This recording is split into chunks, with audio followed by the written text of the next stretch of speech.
saddex su'aalood oo muhiim ah baa jira oo la rabo in qofku isku qiimeeyo oo ah inta aad kaliya meel fadhiisato adoon cid kale aan waxba weydiinin waxaad isweydiisaa ayna ana al'aan maanta halkeen horta taagani anigu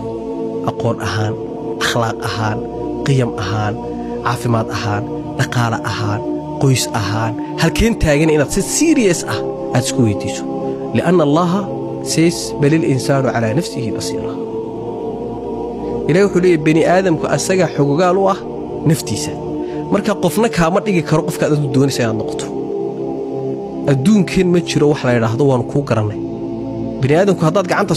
soo fidiso way ku dhufan karaan laakiin qofna dhulka ka soo qaadi maayo walaalka iyo abaha iyo habarta cidii doontaa ha noqoto maalinta tiraahdo way kan ba wax lagu leeyahay waa ku kan marka waa inaad adigu horta sacabkaaga ma horeeyo ana adigu isu soo saarto